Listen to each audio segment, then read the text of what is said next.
ನಮಸ್ಕಾರ ವೀಕ್ಷಕರೇ, lab doctor ಚಾನೆಲ್ಗೆ ಸ್ವಾಗತ. If you new to the ಚಾನಲನ್ನು ಪ್ಲೀಸ್ ಲೈಕ್ ಮಾಡಿ, ಶೇರ್ ಮಾಡಿ ಮತ್ತು ಸಬ್ಸ್ಕ್ರೈಬ್ ಮಾಡಿ. ನಾವು ನಮ್ಮ ಪ್ರೀವಿಯಸ್ ವೀಡಿಯೋಸಲ್ಲೆಲ್ಲ ಈ ಡ್ಯಾಂಡ್ರಫ್ ಬಗ್ಗೆ, ಹೇರ್ ಫಾಲ್ ಬಗ್ಗೆ ಡಿಸ್ಕಸ್ ಮಾಡಿದ್ವಿ. ಆ್ಯಂಡ್ ಕೆಲವೊಂದು ಸಪ್ಲಿಮೆಂಟ್ಸ್ ಸಹ ಈ ಹೇರ್ ಫಾಲ್ ಆದಾಗ ಕೂದಲು ಉದುರುವಿಕೆಗೆ ಅದ್ರ ಬಗ್ಗೆ ಸಹ ಡಿಸ್ಕಸ್ ಮಾಡಿದ್ವಿ. ಕೆಲವೊಮ್ಮೆ ಈ ಪ್ರಶ್ನೆ ಬರ್ತಾ ಇರುತ್ತೆ, ನನಗೆ ಈ ಕೂದಲು ತುಂಬ ಉದುರ್ತಾ ಇದೆ, ಹೇರ್ ಗ್ರೋ ಆಗೋದಕ್ಕೆ ಕೆಲವೊಂದು ಸೀರಮನ್ನು ಸಜೆಸ್ಟ್ ಮಾಡಿ ಅಂತ. ಸೊ ಇವತ್ತಿನ ವಿಡಿಯೋಸಲ್ಲಿ ನಾವು ಈ ಹೇರ್ ಗ್ರೋತ್ ಸೀರಮ್ಸ್ ಬಗ್ಗೆ ಒಂದು ಸ್ವಲ್ಪ ಮಾಹಿತಿಯನ್ನು ಪಡೆದುಕೊಳ್ಳೋಣ. ಹೇರ್ ಗ್ರೋತ್ ಸೀರಮ್ಸ್ ಅಂತ ಹೇಳಿದರೆ ಇವು ಒಂದು ಲಿಕ್ವಿಡ್, ಒಂದು ದ್ರವದ ಫಾರ್ಮಲ್ಲಿ ಇರ್ತವೆ. ಆ್ಯಂಡ್ ಇದರಲ್ಲಿ ಬಹಳಷ್ಟು ಕಾಂಪೊನೆಂಟ್ಸ್ ಇರ್ತವೆ.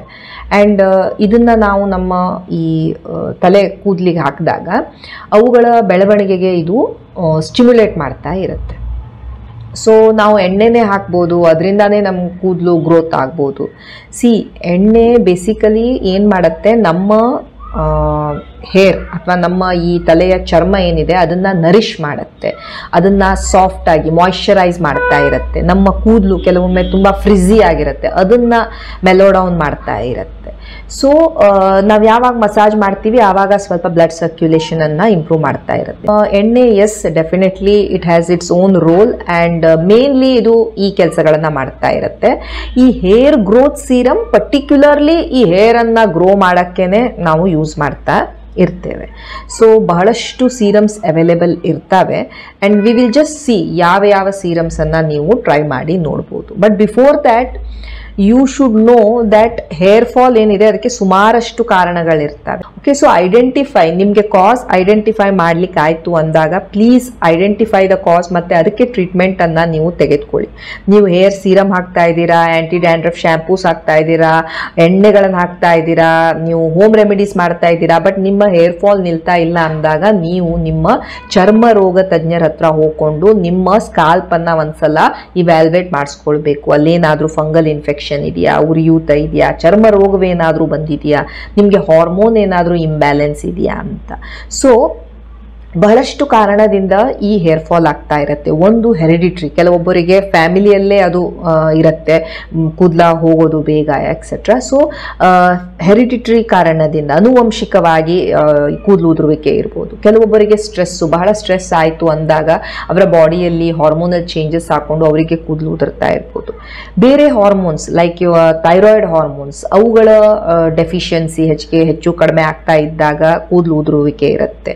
ಸೊ ಯಾವಾಗ ಕೂದಲು ಉದುರುತ್ತೆ, ನಿಮಗೆ ಡಾಕ್ಟರ್ ಒಂದು ಥೈರಾಯ್ಡ್ ಟೆಸ್ಟನ್ನು ಮಾಡ್ಕೊಳ್ಳಿ ಅಂತ ಇರ್ತಾರೆ. ಸೊ ಥೈರಾಯ್ಡ್ ಇದರಲ್ಲಿ ಪ್ಯೂಬರ್ಟಿ, ಯಾವಾಗ ಈ ನಮಗೆ ಪ್ರೌಢಾವಸ್ಥೆ ಇರುತ್ತೆ ಅಥವಾ ಈ ಋತುಬಂಧದ ಟೈಮಲ್ಲಿ ಅಥವಾ ಈ ಅಡೋಲೆಸೆಂಟ್ಸಲ್ಲಿ, ಆವಾಗೆಲ್ಲ ಏನಾಗುತ್ತೆ, ಹಾರ್ಮೋನಲ್ ಚೇಂಜಸ್ಸಿಂದ ಕೆಲವೊಬ್ಬರಿಗೆ ಕೂದಲ ಉದುರುವಿಕೆ ಸಹ ಸ್ಟಾರ್ಟ್ ಆಗುತ್ತೆ. ಕೆಲವೊಬ್ಬರಿಗೆ ಪ್ರೆಗ್ನೆನ್ಸಿಯಲ್ಲಿ ನೀವು ನೋಡ್ಬೋದು ಕೂದಲ ಉದುರ್ಲಿಕ್ಕೆ ಶುರು ಆಗ್ತಾ ಇರುತ್ತೆ.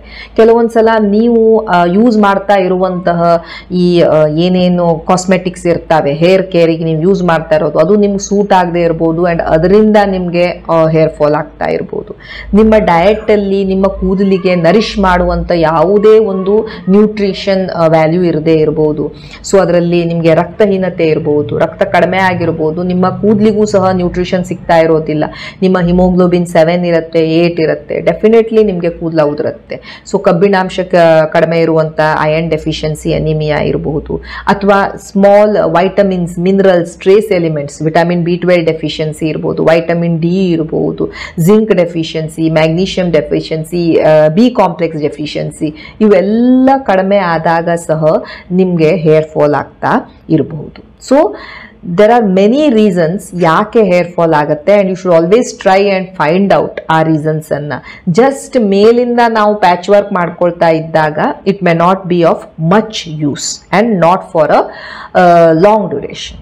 ಎರಡನೇದು, ನಾನು ಇವತ್ತು ಒಂದ್ಸಲ ಸೀರಮ್ ಹಾಕ್ತೀನಿ ಆ್ಯಂಡ್ ನೆಕ್ಸ್ಟ್ ಇನ್ನೊಂದು ವಾರ ಆದಮೇಲೆ ಇನ್ನೊಂದು ಹಾಕ್ತೀನಿ ಅಥವಾ ಇನ್ನೊಂದು 2 ತಿಂಗಳ ಆದಮೇಲೆ ಟ್ರೈ ಮಾಡ್ತೀನಿ ಅಂದರೆ it will not work. Consistently ಸತತವಾಗಿ ನೀವು ಯಾವಾಗ ಒಂದು ಪ್ರಾಡಕ್ಟನ್ನು ಯೂಸ್ ಮಾಡ್ತಾ ಇರ್ತೀರಾ ವಿಚ್ ಸೂಟ್ಸ್ ಯು, ಅದರ ರಿಸಲ್ಟ್ ಬರೋಕ್ಕೆ ಸ್ವಲ್ಪ ಟೈಮ್ ಬೇಕಾಗ್ತಾ ಇರುತ್ತೆ. ಅದರ ಜೊತೆ ಓವರ್ ಆಲ್ ನಿಮ್ಮ ಬಾಡಿ ಹೆಲ್ತ್ ಆಲ್ಸೋ, ನೀವು ಎಷ್ಟು ನೀರು ಕುಡಿತಾ ಇದ್ದೀರಾ, ಯಾವ ಥರ ವೆಜಿಟೇಬಲ್ಸು ಫ್ರೂಟ್ಸ್ ತಿಂತಾ ಇದ್ದೀರಾ, ನಿಮ್ಮ ಡಯಟ್ ಹೇಗಿದೆ, ನಿಮ್ಗೆ ಎಕ್ಸಸೈಸ್ ಹೇಗಿದೆ, ಸೊ ಇವೆಲ್ಲ ಸಹ ನಿಮ್ಮ over all over all body health ಅನ್ನ ಇಂಪ್ರೂವ್ ಮಾಡುತ್ತೆ ಅಂಡ್ ಆಲ್ಸೋ ನಿಮ್ಮ ಈ ಕೂದಲಿನ ಆರೋಗ್ಯವನ್ನ ಸಹ ಮೇಂಟೈನ್ ಮಾಡ್ತಾ ಇರುತ್ತೆ. ಸೊ ಇದನ್ನ ಕಡೆಗಣಿಸಿ ನೀವು ಬರೀ ಈ ಸೀರಮ್ಸ್ ಆಗ್ಲಿ, ಶಾಂಪೂಸ್ ಆಗ್ಲಿ, ಎಣ್ಣೆಗಳಾಗ್ಲಿ ಯೂಸ್ ಮಾಡ್ತಾ ಇರಬೇಡಿ.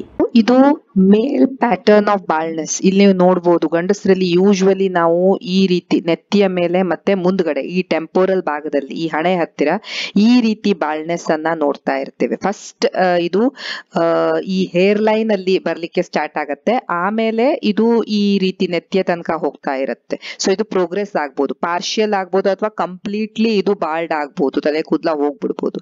ಸೊ ಯೂಶುವಲಿ ಮೆನ್ ಅಲ್ಲಿ ಈ ರೀತಿ ಬಾಲ್ನೆಸ್ ಅನ್ನ ನೋಡ್ತಾ ಇರ್ತೇವೆ. ಈ ಹೆಣ್ಮಕ್ಳಲ್ಲಿ ನಾವು ಈ ಫಿಮೇಲ್ ಪ್ಯಾಟರ್ನ್ ಆಫ್ ಬಾಲ್ನೆಸ್ ನೋಡ್ತಾ ಇರ್ತೇವೆ. ಇಲ್ಲಿ ನಿಮ್ಮ ಕೂದಲುಗಳು ಏನಾಗ್ತವೆ, ಕ್ರಮೇಣವಾಗಿ ಕಡಿಮೆ ಡೆನ್ಸ್ ಕಾಣಿಸ್ತಾ ಇರ್ತವೆ. ಅಂದ್ರೆ ನಿಮ್ಮ ಕೂದಲು ಎಷ್ಟಿದೆ ಈಗ ಅದ್ರಗಿಂತ ಕಡಿಮೆ ಕಾಣಿಸಕ್ಕೆ ಶುರು ಆಗ್ತಾ ಇರುತ್ತೆ. ಫಸ್ಟ್ ಅವರು ನಿಮ್ಮ ಈ ಸೈಡ್ಸ್ ಅಲ್ಲಿ, ನಿಮ್ಮ ಕಿವಿಯ ಮೇಲ್ಗಡೆ ಅಲ್ಲಿ ಸ್ವಲ್ಪ ಥಿನ್ನಿಂಗ್ ಅನ್ನ ನೋಡಕ್ಕೆ ಸ್ಟಾರ್ಟ್ ಮಾಡ್ತಾರೆ. ಅಂಡ್ ಯಾವಾಗ ಅವರು ಈ ಬೈತಲೆಯನ್ನ ತೆಗಿತಾರೆ ಆ ಏರಿಯಾದಲ್ಲೆಲ್ಲ ಈ ರೀತಿ ಹೆಡ್ಡಿನ ಸೆಂಟ್ರಲ್ ಪೋರ್ಷನ್ ಅಲ್ಲೆಲ್ಲ ಈ ರೀತಿ ಕೂದಲ ಕಡಿಮೆ ಆಗೋದನ್ನ, ಈ ಡೆನ್ಸಿಟಿ ಕಡಿಮೆ ಆಗೋದನ್ನ ನೋಡ್ತಾ ಇರ್ತಾರೆ. ಸೊ ಇದು ಫಿಮೇಲ್ ಪ್ಯಾಟರ್ನ್ ಆಫ್ ಬಾಲ್ನೆಸ್ ಇರುತ್ತೆ. ಇದು ಪ್ಯಾಚಿ ಹೇರ್ ಲಾಸ್. ಎಲ್ಲಾ ಕಡೆ ಅಲ್ಲ, ಒಂದೊಂದ್ ಕಡೆ ಇಷ್ಟು ಕೂದಲ ಹೋಗ್ತಾ ಇರುತ್ತೆ. ಇದನ್ನ ನಾವು ಎಲೋಪೇಶಿಯಾ ಏರಿಯಾಟ ಅಂತ ಹೇಳ್ತಾ ಇರ್ತೇವೆ. ಸೊ ಇದು ಸಡನ್ಲಿ ಒಂದು ಈ ತರ ಪ್ಯಾಚಸ್ ಅಲ್ಲಿ ಆಗಕ್ಕೆ ಶುರು ಆಗ್ತಾ ಇರುತ್ತೆ. ಆ ನಂತರ ಈ ತರ ಪ್ಯಾಚಸ್ ಓವರ್ಲ್ಯಾಪ್ ಆಗ್ಬೋದು, ಕೂಡಿಕೊಳ್ಬಹುದು. ಸೊ ಇದು ಎಲೋಪೇಶಿಯಾ ಏರಿಯಾಟ ಅಥವಾ ಪ್ಯಾಚಿ ಹೇರ್ ಲಾಸ್. ಇದು ಟ್ರಾಕ್ಷನ್ ಎಲೋಪೇಶಿಯಾ. ಕೆಲವೊಮ್ಮೆ ಬಹಳ ಟೈಟ್ ಆಗಿ ನಾವು ಹೇರ್ ಸ್ಟೈಲ್ ಮಾಡ್ಕೊಳ್ಳೋದ್ರಿಂದ, ತುಂಬಾ ಹಿಂದ್ಗಡೆ ಎಳೆದು ನಾವು ಕೂದಲನ್ನ ಕಟ್ಟೋದ್ರಿಂದ, ಬಹಳ ಟೈಟ್ ಆಗಿ ನಮ್ಮ ಹೇರ್ ಸ್ಟೈಲಿಂಗ್ ಮಾಡ್ಕೊಳ್ಳೋದ್ರಿಂದ, ಈ ಹೇರ್ ರೋಲರ್ಸ್ ಎಲ್ಲ ಯೂಸ್ ಮಾಡೋದ್ರಿಂದ ಇಲ್ಲಿ ಮುಂದ್ಗಡೆ ಈ ರೀತಿ ನಮ್ಮ ಈ ಫೋರ್ ಹೆಡ್ ಏನಿರತ್ತೆ, ಹಣೆಯ ಭಾಗದಲ್ಲೆಲ್ಲ ನಾವು ಈ ಕೂದಲಿನ ಡೆನ್ಸಿಟಿ ಕಡಿಮೆ ಆಗೋದನ್ನ ನೋಡ್ತಾ ಇರ್ತೇವೆ. ಇದನ್ನ ಟ್ರಾಕ್ಷನ್ ಎಲೋಪೇಶಿಯಾ ಅಂತ ಹೇಳ್ತಾ ಇರ್ತೇವೆ. ಇದು ಫ್ರಾಂಟಲ್ ಫೈಬ್ರೋಸಿಂಗ್ ಎಲೋಪೇಶಿಯಾ. ಇದು ಏನಾಗತ್ತೆ, ಈ ನಿಮ್ಮ ಮುಂದಿನ ಹೇರ್ ಲೈನ್ ಏನಿರುತ್ತೆ, ನಿಮ್ಮ ಹಣೆಯ ಹತ್ತಿರ ಇರುವಂತ ನಿಮ್ಮ ಹೇರ್ ಲೈನ್, ಅದು ಕ್ರಮೇಣವಾಗಿ ಹಿಂಸರಿತಾ ಹೋಗುತ್ತೆ. ಓಕೆ, ಸೊ ಇದರಿಂದ ಪರ್ಮನೆಂಟ್ ಬಾಲ್ನೆಸ್ ಆಗುವಂತ ಚಾನ್ಸಸ್ ಇರುತ್ತೆ. ಯೂಶುವಲಿ ಈ ವಯಸ್ಸಾದಂತ ಮಹಿಳೆಯರಲ್ಲಿ ನಾವು ಇದನ್ನ ಹೆಚ್ಚಿಗೆ ನೋಡ್ತಾ ಇರ್ತೇವೆ. ಸೊ ಇದನ್ನ ನಾವು ಫ್ರಾಂಟಲ್ ಫೈಬ್ರೋಸಿಂಗ್ ಎಲೋಪೇಶಿಯಾ ಅಂತ ಹೇಳ್ತಾ ಇರ್ತೇವೆ. ಯಾವುದು ಹೇರ್ ಗ್ರೋತ್ ಸೀರಮ್ಸ್, ಇವುಗಳ ಬಗ್ಗೆ ನಾವು ಸ್ವಲ್ಪ ಮಾಹಿತಿಯನ್ನ ಪಡೆದುಕೊಳ್ಳೋಣ. ಈಗ ಈ ಮಿನಿ ಟಾಪ್ ಪ್ರೋ ಪ್ಲಸ್ ಅಂತ ಒಂದು ಹೇರ್ ಸಿರಮ್ ಸಿಗತ್ತೆ, ನೀವು ಅದನ್ನ ಟ್ರೈ ಮಾಡಿ ನೋಡಬಹುದು. ಸೊ ಇದು ಇದರಲ್ಲಿ ರಿಡೆನ್ಸಿಲ್, ಪ್ರೋಕ್ಯಾಪಿಲ್ ಮತ್ತು ಬಯೋಟಿನ್, ಕೊಪೆಕ್ಸಿಲ್ ಇವೆಲ್ಲ ಇರ್ತವೆ. ಅಂಡ್ ಇವು ಈ ನಿಮ್ಮ ಈ ಕೂದಲಿನ ಹೇರ್ ಫಾಲಿಕಲ್ಸ್ ಏನಿರ್ತವೆ ಇದನ್ನ ಸ್ಟಿಮ್ಯುಲೇಟ್ ಮಾಡಕ್ಕೆ, ನರಿಶ್ ಮಾಡಕ್ಕೆ, ಅದರ ಈ ರೂಟ್ಸ್ ಇಂದ ಅದನ್ನ ನರಿಶ್ ಮಾಡಕ್ಕೆ ಇದು ಹೆಲ್ಪ್ ಮಾಡ್ತಾ ಇರ್ತವೆ. ಬಟ್ ಎಸ್, ನೀವು ಸತತವಾಗಿ ಕನ್ಸಿಸ್ಟೆಂಟ್ಲಿ ಇದನ್ನ ಯೂಸ್ ಮಾಡಬೇಕು. ಅಟ್ ಲೀಸ್ಟ್ 3 months ಆದ್ರೂ ಯೂಸ್ ಮಾಡ್ಬೇಕಾಗತ್ತೆ to see effective hair growth.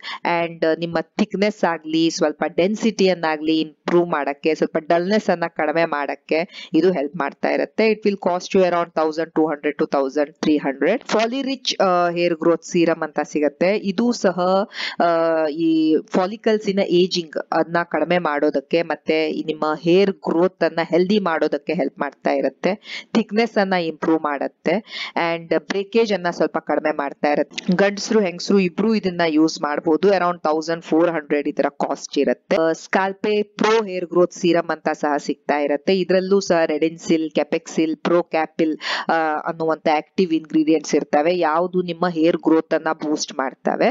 ಇದು ಯಾವುದೇ ಕೆಮಿಕಲ್ಸ್, ಪ್ಯಾರಾಬೆನ್, ಸಲ್ಫೇಟ್ ಫ್ರೀ ಇರ್ತವೆ. ಗಂಡಸರು ಹೆಂಗಸರು ಇಬ್ರು ಇದನ್ನ ಯೂಸ್ ಮಾಡಬಹುದು. ಅಂಡ್ ಅರೌಂಡ್ 900 to 1000 ಇದರ ಕಾಸ್ಟ್ ಇರುತ್ತೆ. Scalpe Pro hair growth serum. Minimalist hair growth serum, ಇದು ಸಹ ಈ ಹೇರ್ ಡೆನ್ಸಿಟಿಯನ್ನ ಇಂಪ್ರೂವ್ ಮಾಡೋದಕ್ಕೆ ಹೆಲ್ಪ್ ಮಾಡ್ತಾ ಇರುತ್ತೆ. ಇದರಲ್ಲೂ ಸಹ ಈ ರಿಡೆನ್ಸಿಲ್, ಕೆಪೆಕ್ಸಿಲ್, ಪ್ರೋಕ್ಯಾಪಿಲ್ ಅಂತ ಈ ಇಂಗ್ರೀಡಿಯೆಂಟ್ಸ್ ಇರ್ತವೆ. ಗಂಡಸರು ಹೆಂಗಸರು ಇಬ್ರು ಇದನ್ನ ಯೂಸ್ ಮಾಡಬಹುದು. ಈ ಹೇರ್ ಫಾಲ್ ಅನ್ನ ಸಹ ಇದು ಕಂಟ್ರೋಲ್ ಮಾಡುತ್ತೆ, ಡೆನ್ಸಿಟಿಯನ್ನ ಇಂಪ್ರೂವ್ ಮಾಡ್ತಾ ಇರುತ್ತೆ. So true hair growth serum ಗಂಡಸರು ಹೆಂಗಸರು ಇಬ್ರು ಯೂಸ್ ಮಾಡಬಹುದು. ಅಂಡ್ ಅರೌಂಡ್ 700 rupees ಇದರ ಕಾಸ್ಟ್ ಇರುತ್ತೆ. ಇದು ಸಹ one of the hair growth serums, ನೀವು ಟ್ರೈ ಮಾಡಿ ನೋಡಬಹುದು. Minoxidil serum. ಮಿನಾಕ್ಸಿಡಿಲ್ ಅನ್ನೋದು ನಿಮ್ಮ ಈ ಹೇರಿನ ಬ್ಲಡ್ ಸಪ್ಲೈ ಇಂಪ್ರೂವ್ ಮಾಡೋದಕ್ಕೆ ಯೂಸ್ ಮಾಡುವಂತಹ ಒಂದು ಸಬ್ಸ್ಟೆನ್ಸ್ ಇದು. ಸೊ ಇದು ಏನ್ ಮಾಡುತ್ತೆ, ನಿಮ್ಮ ಈ ಕೂದಲಿಕ್ಕೆ ರಕ್ತ ಸಪ್ಲೈ ಇಂಪ್ರೂವ್ ಮಾಡುತ್ತೆ ಅಂಡ್ ಹೇರ್ ಗ್ರೋ ಅನ್ನ ಮಾಡ್ಲಿಕ್ಕೆ ಹೆಲ್ಪ್ ಮಾಡ್ತಾ ಇರುತ್ತೆ, ಹೇರ್ ಲಾಸ್ ಕಡಿಮೆ ಆಗ್ತಾ ಇರುತ್ತೆ. ಸೊ ಈ ಅರೌಂಡ್ 5% ಮಿನಾಕ್ಸಿಡಿಲ್ ಇದರಲ್ಲಿರುತ್ತೆ. ಸೊ ಇದು ಚೆಕ್ ಫಾಲ್ ಸೀರಮ್, ಇದು ಪ್ಯಾರಾಬೆನ್ ಫ್ರೀ ಇರುತ್ತೆ. ಇದು ಸಹ ಒಂದು good hair growth serum. So this is also another minoxidil hair growth serum. ಇದು ಸಹ ನಾನ್ ಸ್ಟಿಕ್ಕಿ ಅನ್ಸೆಂಟೆಡ್ ಇರುತ್ತೆ ಅಂಡ್ ಆಲ್ಕೋಹಾಲ್ ಫ್ರೀ ಆಗಿರುತ್ತೆ. ಇದರಲ್ಲೂ ಸಹ 5% ಮಿನಾಕ್ಸಿಡಿಲ್ ಇರುತ್ತೆ. ಇದನ್ನು ಸಹ ನೀವು ಟ್ರೈ ಮಾಡಿ ನೋಡಬಹುದು.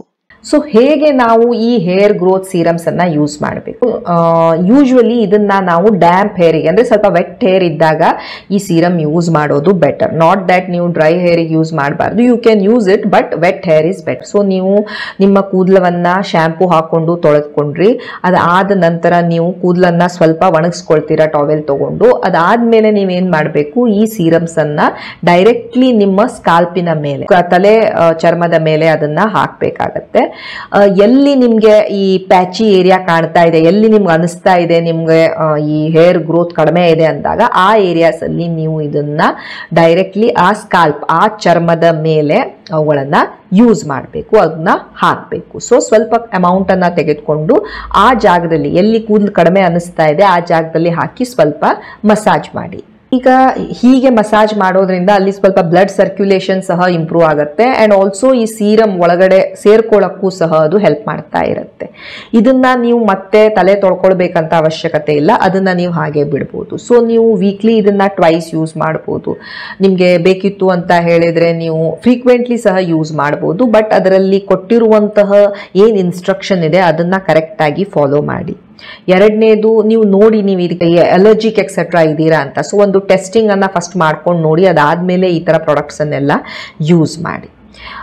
ಇದರ ಬೆನಿಫಿಟ್ ನಿಮ್ಗೇನು ಸಿಗ್ಲಿಕ್ಕೆ ನೀವು ಸತತವಾಗಿ ಇದನ್ನ ಯೂಸ್ ಮಾಡಬೇಕು. ಆವಾಗೊಮ್ಮೆ ಇವಾಗೊಮ್ಮೆ ಯೂಸ್ ಮಾಡಿದ್ರೆ ಇದು ಯೂಸ್ ಆಗೋದಿಲ್ಲ.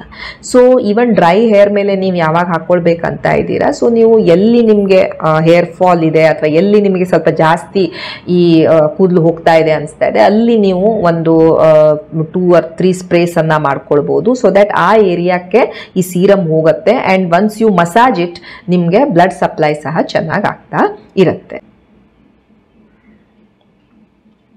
ನೀವು ಹೇಗ್ ಬೇಕೋ ಅದಾದ್ಮೇಲೆ ಸ್ಟೈಲಿಂಗ್ ಅನ್ನ ಮಾಡ್ಕೊಳ್ಬಹುದು, ಬಟ್ ಸಿ ದ್ಯಾಟ್ ನೀವು ತುಂಬಾನೇ ಈ ಹೇರ್ ಅನ್ನ ಟೈಟ್ ಎಕ್ಸೆಟ್ರಾ ಕಟ್ಟದೇ ಇರೋ ತರ ಅಂಡ್ ಆದಷ್ಟು ಈ ಸ್ಟೈಲಿಂಗ್ ಪ್ರಾಡಕ್ಟ್ಸ್ ಎಕ್ಸೆಟ್ರಾ ಸ್ವಲ್ಪ ಕಡಿಮೆ ಮಾಡಿ, because they also cause some times hair fall.